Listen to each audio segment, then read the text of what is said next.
रात के करीब 2 बजे थे। अजय अपने बिस्तर पर लेटा हुआ था, लेकिन नींद उसकी आंखों से कोसों दूर थी। कमरे में चारों ओर अंधेरा पसरा हुआ था और खिड़की के बाहर से आती हुई ठंडी हवा की सरसराहट उसे और बेचैन कर रही थी। अजय को पता नहीं क्यों, लेकिन उसे ऐसा लग रहा था जैसे कोई उसे देख रहा हो। उसने खुद को समझाने की कोशिश की कि यह सिर्फ उसकी कल्पना है, लेकिन दिल की धड़कनें तेज होती जा रही थीं। अचानक कमरे के कोने से हल्की सी आवाज आई। उसने धीरे से गर्दन घुमाकर देखा, लेकिन अंधेरे में कुछ भी साफ नहीं दिखा। फिर भी उसे ऐसा महसूस हुआ जैसे उस कोने में कुछ हिल रहा हो। अजय ने बत्ती जलाने के लिए हाथ बढ़ाया, लेकिन बत्ती जलने से पहले ही उसकी नज़र बिस्तर के पास फर्श पर पड़ी।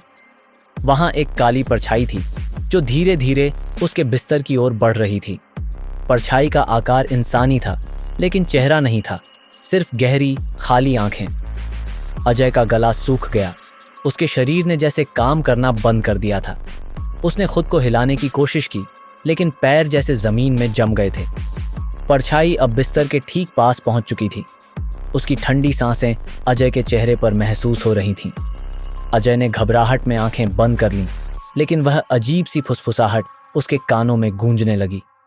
तुम बच नहीं सकते। आवाज धीमी पर भयानक थी।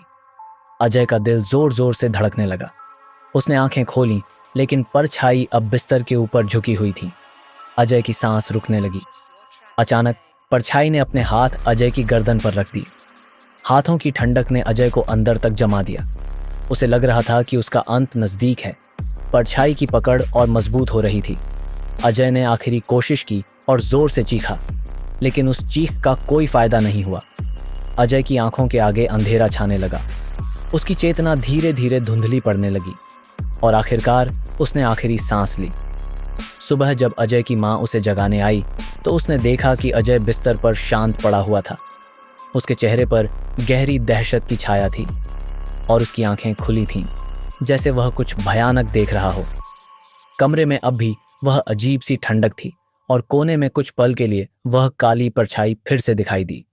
फिर वह धीरे धीरे अदृश्य हो गई, जैसे कभी थी ही नहीं। लेकिन उसकी उपस्थिति ने कमरे में कुछ ऐसा छोड़ दिया था जिसे भुलाया नहीं जा सकता था। एक अंतहीन डर जो अजय के जाने के बाद भी वहां बना रहा।